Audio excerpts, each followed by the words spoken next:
Good evening. You're watching the main news on HKIBC. I'm Isabel Wong. And I'm Carain. Here's a look at tonight's top stories. Carrie Lam and Guangdong governor lead opening ceremony of Express Rail Link, but not everyone is celebrating. Deputy Housing Minister says Hong Kongers should face reality about reclamation to solve land shortage. And property developers slash prices ahead of possible rate hike by U.S. Central Bank. Well, Hong Kong is just one day away from a major milestone in its history when the $84 billion cross-border express rail link begins service. Chief Executive Carrie Lam and the Governor of Guangdong led an opening ceremony at West Kowloon Station today, followed by the first official trip across the border aboard a high-speed train. 3、2、1。 A day before the express rail link officially starts service, Chief Executive Carrie Lam and Guangdong Governor Ma Xin-rui led the opening ceremony for the mega project this morning. Notable guests at the function included former Chief Executives Tung Chee-hwa and Leung Chun-ying, Hong Kong and Macau Affairs Office Director Zhang Xiaoming, and Liaison Office Head Wang Zhimin. Both Lam and Ma touted the economic benefits the mega project would bring to the region. 呢一條短短嘅26公里嘅鐵路接入內地嘅段後。 The 26-kilometer Hong Kong section links up the SAR, Guangzhou and Shenzhen, Lam said, adding that the rail link promotes economic, social and cultural development within the Greater Bay Area. She also thanked Beijing for its support for the co-location arrangement at West Kowloon Station. 当前粤港澳大湾区建设的宏伟蓝图已经绘就。 The Guangdong governor described the new cross-border high-speed rail link as a milestone in the development of the Greater Bay Area. He also vowed to seize opportunities resulting from the connection. After the ceremony, the two leaders and guests headed towards the high-speed trains. Lam went through security checks first, followed by Ma. They were welcomed by immigration officials as they toured the facility. The group stopped for a photo at the line separating the Hong Kong and mainland port areas, before crossing the border together. The first train, named Vibrant Express, departed at 11:26 a.m. for Guangzhou South.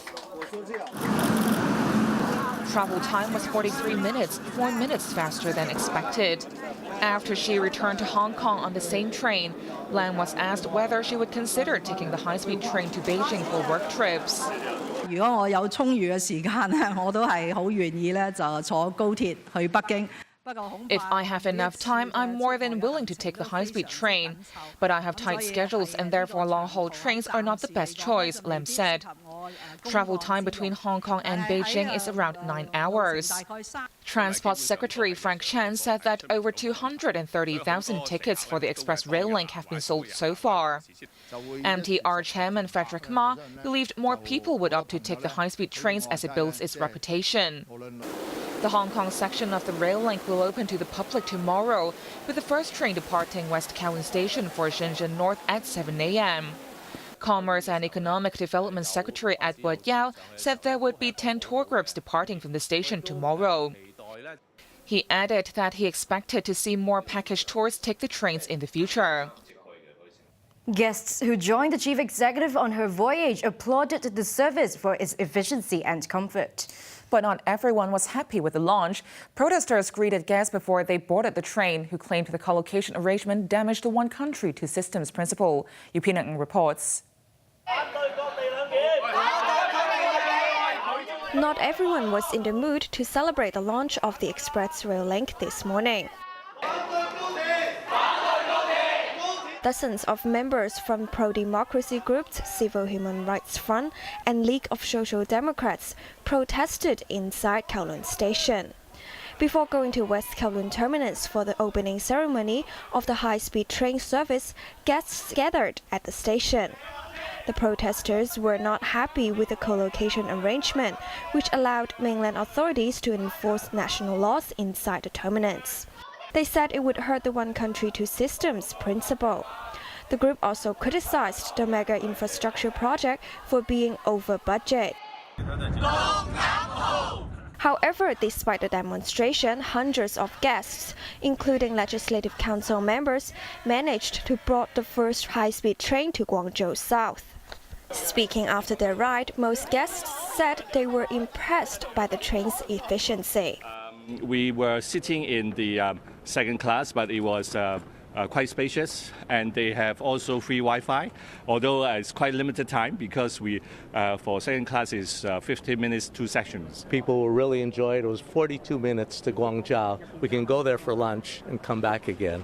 The co-location was very easy to do. It was simple. It was efficient.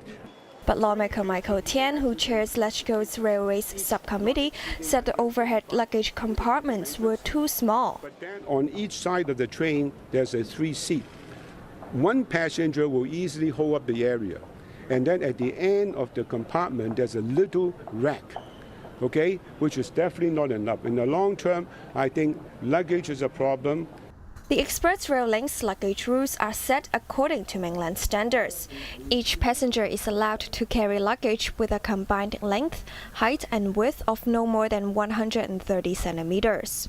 Luggage weighing more than 20 kilograms is also prohibited. Yu Pin, HKIBC. Deputy Housing Minister Raymond So says reclamation is a major source of new land and Hong Kongers should face reality. Meanwhile, the Task Force on Land Supply will submit an initial report to the government on Monday, but it will not offer specific recommendations to the Chief Executive for her upcoming policy address. Riley Chan reports. It seems like the government is determined to push ahead with land reclamation, despite strong opposition